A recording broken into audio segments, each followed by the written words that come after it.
Can you imagine a world without China's economic supremacy? The fact that we're even posing that hard-hitting question means something grave. On a global stage, China is rapidly losing its economic and political influence to India. It seems like Xi Jinping set himself for failure right when India was making successful plans to land on the moon. And let's just say Modi knows how to send a message. In this video, we're breaking down the strategic importance of India's moon landing, how the US is banking on Xi Jinping's losing standing, and why India is being hailed as the leading power in Asia. Before we jump into rebuilding the New World Order, make sure to subscribe to our channel. Let's get started.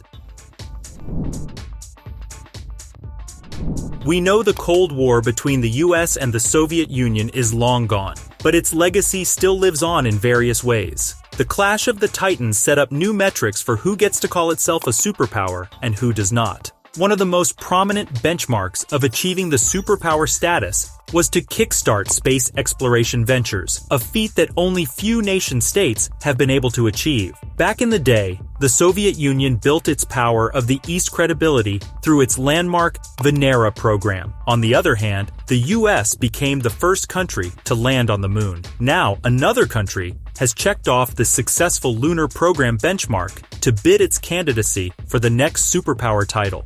After years of struggle, India's Chandrayaan 3 has finally landed on the moon. And Indian Prime Minister Narendra Modi is making sure to let the world know that the incredible feat is just a start. While solely landing on the moon can't exactly bring India the global supremacy it is aiming for, the program itself means a lot. Look, we already know that the space race isn't curated for scientific pursuits. By sending India to the moon, Modi is signaling off the great financial and scientific resources his 1.4 billion population holds. While his fellow Asian economies are in the developing stage, India has spare cash to fund the Chandrayaan series. And let's just say the message is being heard loud and clear. On this momentous moment for his country, Narendra Modi famously said, "Chandrayaan 3's triumph mirrors the aspirations and capabilities of 1.4 billion Indians." The feat has put India among the likes of the US, Soviet Union, and most importantly,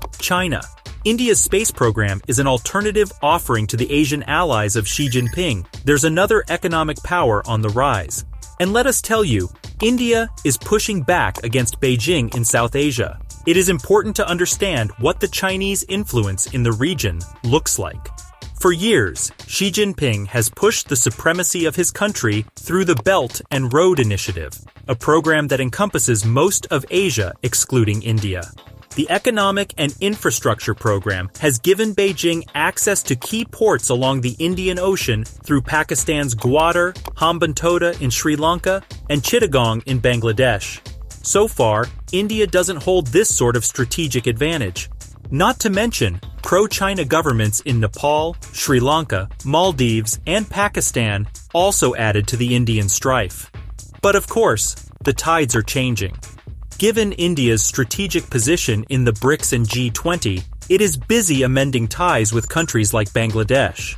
The mainstream media won't exactly tell you, but Modi is also busy filling the power void that was created when the US withdrew from Afghanistan. It was long speculated that China is going to replace the American influence in the country, yet it is India making strides to gain access to Afghanistan's mineral resources. That too in the presence of China's lithium trade agreement with the Taliban regime. And well, that's one heck of a checkmate from New Delhi.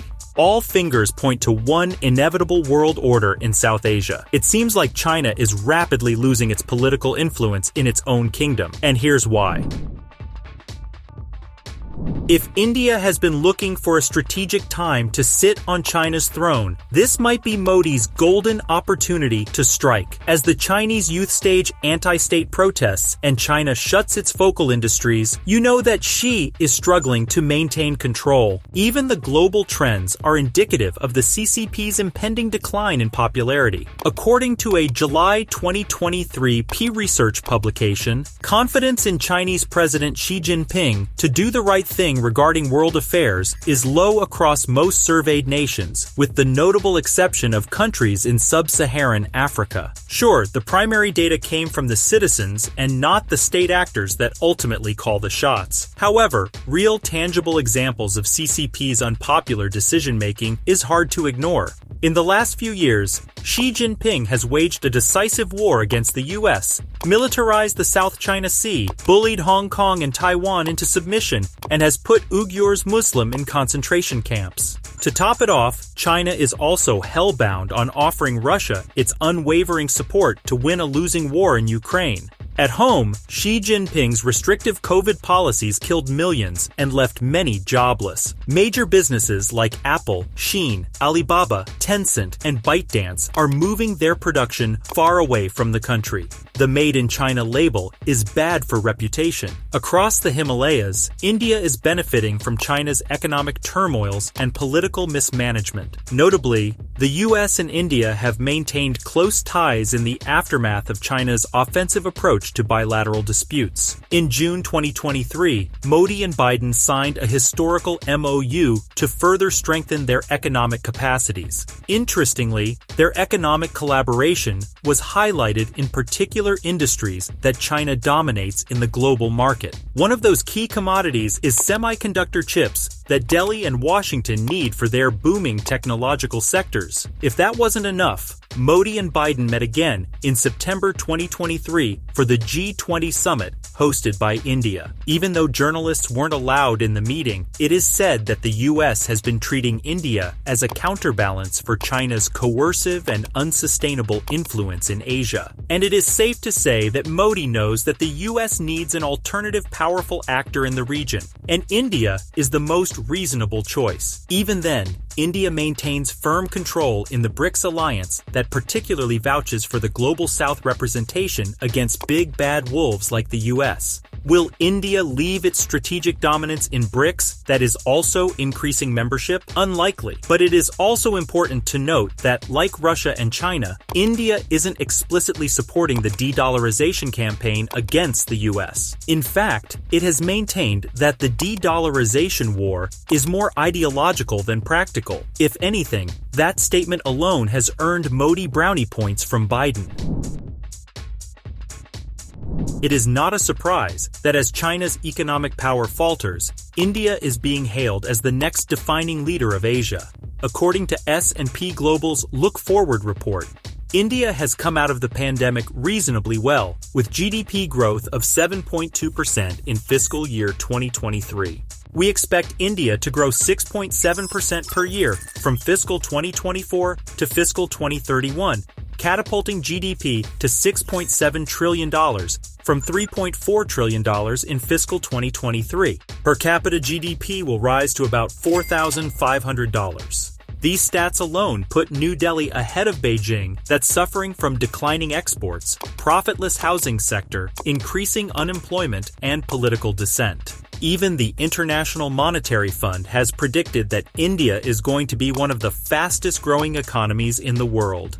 And well, we don't always have to consult hard numbers to see how India is beating China as its own game. As it stands today, big manufacturers are moving out of China and opting for politically stable, diverse global supply chains. India is one of those lucrative options. Foxconn, the Taiwanese electronics master that works for Apple, is building a $1 billion factory in Karnataka in South India.